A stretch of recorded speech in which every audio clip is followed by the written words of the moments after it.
Hello friends, स्वागत है आप लोग का हमारे YouTube channel Astra online classes में। आज की इस वीडियो में यहाँ पर हम आपके बिहार बोर्ड मैट्रिक एग्ज़ाम 2025 के लिए साइंस के जो है कुल आपके जो 20 जो है यहाँ पर इम्पॉर्टेंट क्वेश्चन को लेकर आए हुए हैं, जो कि डायरेक्ट आपके एग्ज़ाम में आने वाले हैं। और ये सारे क्वेश्चन जो आपके जो है पिछले बार जितने भी एग्ज़ाम हुए हैं आपको उसमें पूछे गए क्वेश्चन है, जो कि काफ़ी इम्पॉर्टेंट है। जस्ट लाइक आपका बिहार बोर्ड क्वेश्चन पूछता है, तो क्वेश्चन जो जस्ट आपको उठाकर दे दिया जाता है, इसलिए आप लोग वीडियो को अंत तक ज़रूर देखें। और साथ ही आपका अभी जो सेंटर का एग्जामिनेशन चल रहा है, जो कि साइंस का भी आपका एग्ज़ाम हो चुका था, तो उसमें भी आप देख सकते हैं कि इसमें से बहुत सारे क्वेश्चन जो लड़े थे। तो चलिए स्टार्ट करते हैं आज का वीडियो। तो पहला क्वेश्चन यहाँ पर संगमरमर का रासायनिक सूत्र क्या है। तो संगमरमर जो होता है आपका, इसका रासायनिक सूत्र की अगर हम बात करें, जिसे हम लोग जो चूना पत्थर भी कहते हैं, इसका रासायनिक सूत्र हो जाता है CaCO3 कैल्शियम कार्बोनेट। तो यहाँ पर हमारा फर्स्ट का ऑप्शन नंबर ये जो है सही हो जाएगा। इसको आप इस तरह से याद कर सकते हैं कि कैल्शियम का संकेत जो है Ca होता है और कार्बोनेट को हम लोग जो है CO3 से सूचित करते हैं। तो कैल्शियम कार्बोनेट इस तरह से CaCO3 जो है संगमरमर का रासायनिक सूत्र हो जाएगा। अब नेक्स्ट है यहाँ पर COOH जो अभिक्रियाशील मूलक है, इसको क्या कहते हैं। तो ये जो C∩OH जो ये अभिक्रियाशील मूलक है, इसको हम लोग जो अम्ल कहते हैं, वो कहते हैं कार्बोक्सिलिक अम्ल होता है, कार्बोक्सिलिक एसिड का सूत्र है। तो यहाँ पर ऑप्शन नंबर सी जो है वह सही हो जाएगा।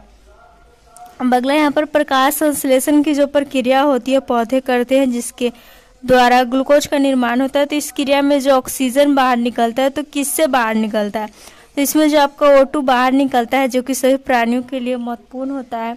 तो वो O2 जो है जल से H2O से निकलता है। तो थर्ड का ऑप्शन नंबर यहाँ पर सही हो जाएगा।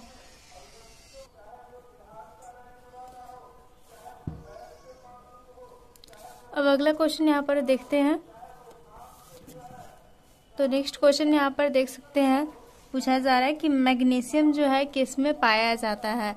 तो मैग्नीशियम किस में पाया जाता है, ऑप्शन दिया यहाँ पर क्लोरोफिल में, लाल रक्त कण में, RBC में, या फिर वर्णिल रक्त में, या फिर श्वेत रक्त कण में। तो जो आपका मैग्नीशियम जो तत्व है, जिसे कि Mg के द्वारा सूचित किया जाता है, यह जो है क्लोरोफिल में पाया जाता है। तो यहाँ पर ऑप्शन नंबर ए जो हमारा सही हो जाएगा। अब नेक्स्ट क्वेश्चन यहाँ पर इंसुलिन की कमी के कारण जो है कौन सा रोग होता है।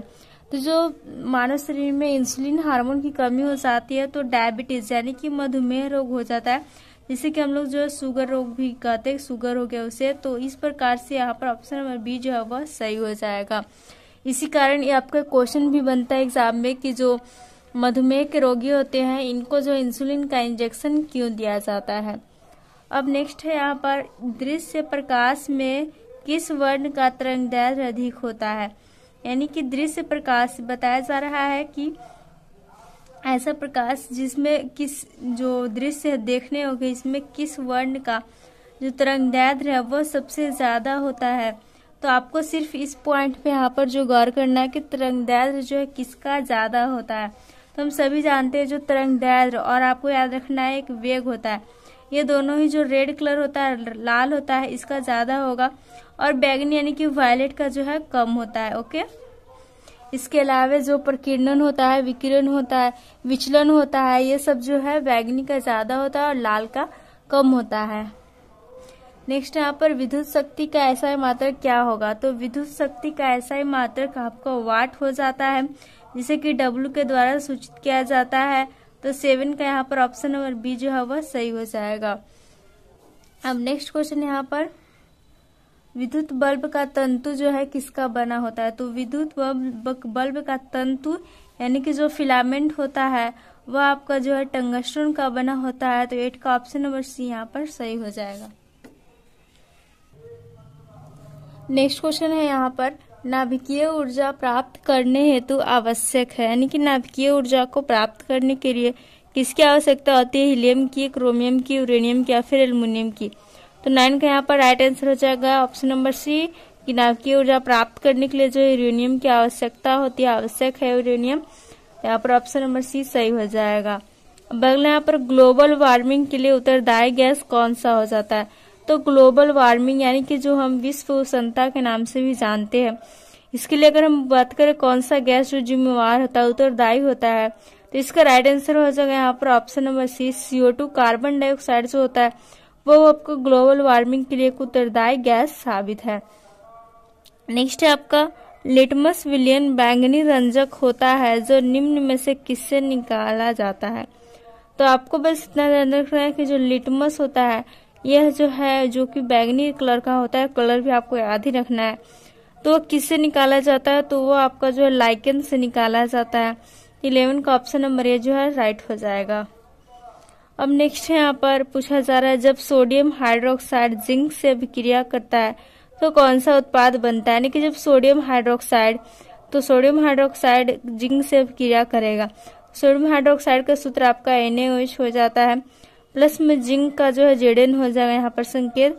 तो क्रिया के फलस्वरूप क्या जो उत्पाद निर्माण होता है वो हमें यहाँ पर बताना है।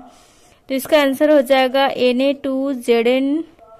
ZnO2 और प्लस में जो यहाँ पर H2 जो है बाहर निकलेगा। तो 12 का ऑप्शन नंबर डी जो यहाँ पर सही हो जाएगा। अब नेक्स्ट क्वेश्चन यहाँ पर किसी भी उदासीन विलयन का जो pH मान होता है वह क्या होता है। तो हमने आपको पहले बताया कि जिस विलयन का pH मान 7 से कम होगा वह अम्लीय होता है, जिसका 7 से ज्यादा होगा वह क्षारीय होता है, और जिसका pH मान सिर्फ और सिर्फ केवल 7 होगा वह विलयन जो उदासीन होता है, न्यूट्रल होता है। तो यहाँ पर ऑप्शन नंबर बी जो है हमारा सही हो जाएगा 13 का। और नेक्स्ट क्वेश्चन है यहाँ पर बेकिंग सोडा का रासायनिक सूत्र क्या होता है। तो बेकिंग सोडा जिसे हम लोग खाने वाला सोडा भी कहते हैं, इसका रासायनिक सूत्र हो जाता है NaHCO3 यानी सोडियम बाइकार्बोनेट। तो 14 का ऑप्शन नंबर ए सही हो जाएगा आपका।